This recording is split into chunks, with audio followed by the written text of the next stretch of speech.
o Clube Militar divulgou uma convocação ao povo brasileiro para que participem das manifestações do próximo dia 26 de maio, que vêm sendo organizadas pela população.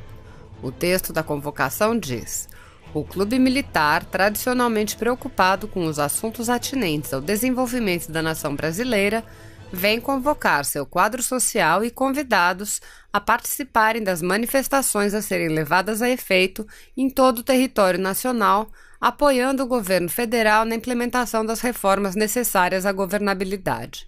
Participe em sua cidade. O site do Clube Militar também publicou um artigo de Sérgio Pinto Monteiro, historiador e oficial R2 do Exército Brasileiro. O título do artigo é A Caneta do Presidente. Ouça. A política brasileira nos apresenta um cenário curioso, beirando o surreal. Há poucos meses, o povo escolheu democraticamente os seus atuais representantes nos poderes executivo e legislativo. Por expressiva maioria, os eleitores rejeitaram o modelo de gestão que prevalecia há 13 anos e quase destruiu o país. O candidato Jair Bolsonaro, numa inédita e avassaladora campanha, foi eleito presidente da República com uma vigorosa proposta de renovação de princípios e valores políticos, administrativos e morais compatíveis com o desejo de mudança claramente externado pela sociedade. Foi reconhecidamente um tsunami eleitoral em que inúmeros candidatos, muitos dos quais novatos nas lides políticas, se elegeram, apenas porque navegaram na onda liderada por Bolsonaro.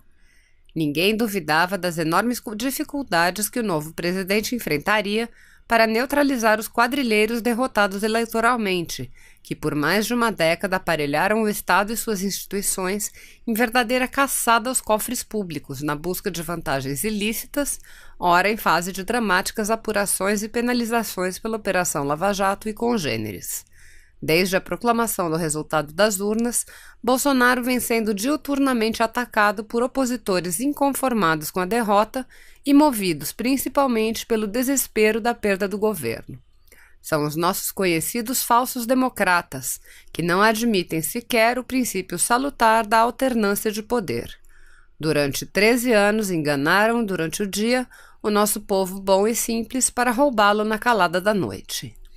Esses ataques ao presidente, inclementes e quase sempre sórdidos, deveriam encontrar forte resistência nos novos representantes do povo, eleitos nos ombros de Bolsonaro. Talvez no colo fosse até a expressão mais adequada. Entretanto, à exceção de uns poucos guerreiros, a maioria se mantém num silêncio quase total que se nos afigura como verdadeira traição política. Seus deveres morais e até pessoais os obrigariam a sair em defesa do presidente que, em última análise, propiciou as suas vitórias eleitorais.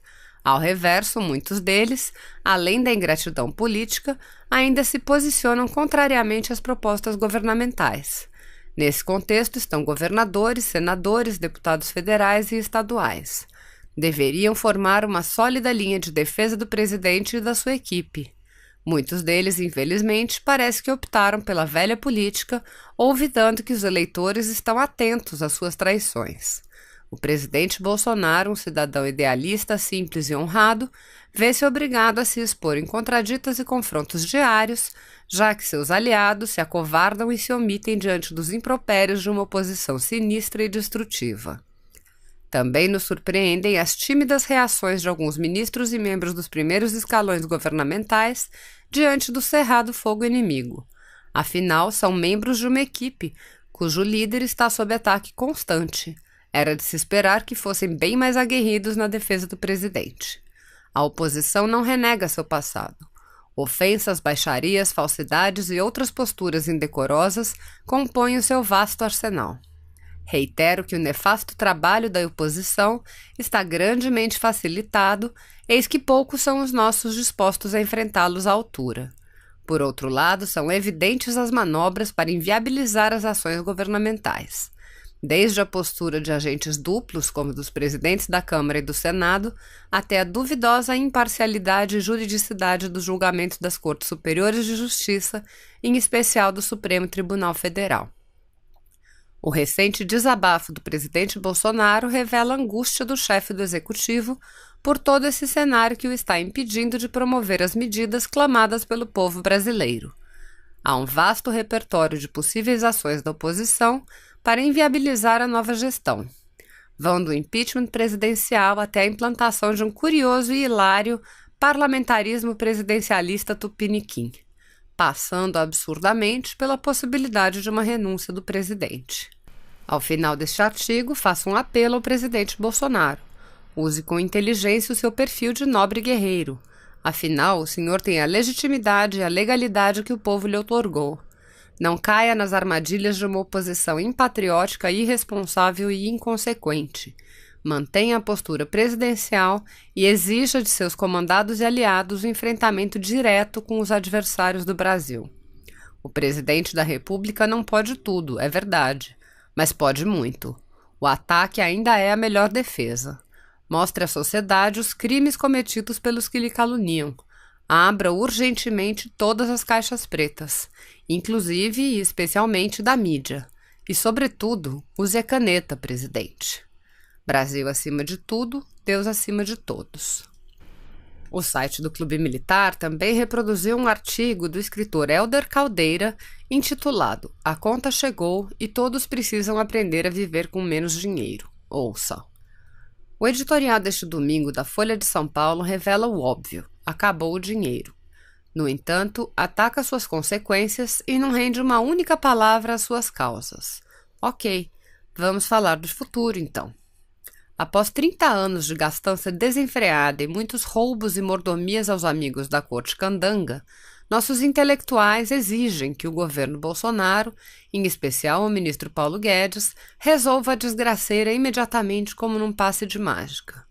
Fico imaginando como são as casas dessas pessoas, como elas fazem a gestão de suas finanças pessoais. Deve ser uma marafunda, se não vejamos. Na casa de qualquer cidadão, quem gasta mais do que ganha fica endividado. Esse endividamento tem limite, que, quando alcançado, exige medidas de austeridade fiscal até que o cidadão aprenda a viver como pode exclusivamente daquilo que ganha. A conta é simples, mas o processo é duríssimo. Cortam-se primeiro as mordomias e futilidades. Se não for suficiente, quase nunca é, a tesoura precisará alcançar as despesas maiores.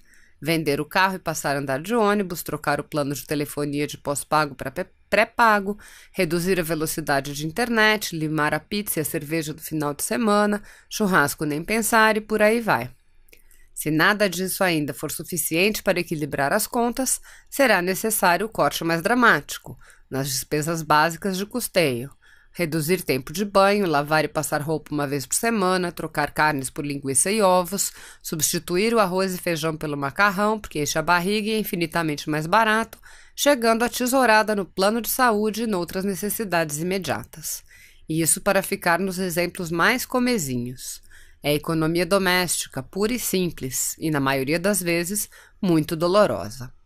No Brasil, acostumamos-nos a achar que o Tesouro Nacional é um saco sem fundo, um cartão de crédito ilimitado que você pode gastar sem medo e jamais pagar sequer o mínimo do rotativo. É uma farra. Mas a conta chegou e o dinheiro acabou. A reforma da Previdência vai doer? Vai sim, mas é necessária. As universidades públicas vão ter que aprender a viver com menos dinheiro? Vão sim, e é melhor aceitar que dói menos. Vai ter dinheiro para continuar subsidiando diversos setores? Não, esse tempo acabou. Agora é cada um por si. De certa forma, o povo brasileiro parece já ter entendido o que está acontecendo, e à esquerda, à direita, ao centro ou de ladinho, a expressiva maioria compreendeu que precisamos pagar a conta dos anos de festas nababescas e roubos estratosféricos. Em maré contrária, a Câmara dos Deputados, o Senado Federal, o Supremo Tribunal Federal, o Superior Tribunal de Justiça e as demais cortes e o Ministério Público Federal parecem não compreender a gravidade da situação. Continuam acreditando que é possível almoçar medalhão de lagosta ao molho de manteiga queimada e jantar arroz de pato com salmão e caviar, regados ao vinho premiado envelhecido em barril de carvalho francês. Tudo às expensas desse povo que está trocando arroz e feijão por macarrão. Registre-se. A continuar assim, os mais violentos choques serão inevitáveis e o ambiente social alcançará um grau de conflagração jamais visto na história do Brasil. Como último suspiro, nossos nababos de colarinho branco e nossos intelectuais de crachá estão tentando vender uma divisão bruta de rede social, meramente entre esquerda e direita, o excelso nós contra eles criado pelo presidiário gastador de dinheiro alheio. É um erro. O buraco é maior e mais embaixo. A ruptura tende a ser mais severa porque o preço do passado é muito mais caro do que qualquer um de nós poderia imaginar. E mesmo se alcançarmos o caminho do equilíbrio, o futuro melhor só virá daqui uns 20 ou 30 anos, e muitos não viverão para ver. É triste? É sim, mas é a nossa dolorosa verdade. Aceite-a e ajude a construir um país melhor para seus descendentes. Negue-a e condene seus filhos e netos ao descalabro e à miséria. É hora de ver quem tem caráter, dignidade e fé na terra de Santa Cruz. Se você apoia Jair Bolsonaro, curta este vídeo. Manifeste a sua opinião e compartilhe para que a vontade do povo brasileiro seja conhecida. Inscreva-se no canal para ter acesso gratuito ao nosso conteúdo. Uma produção Folha Política.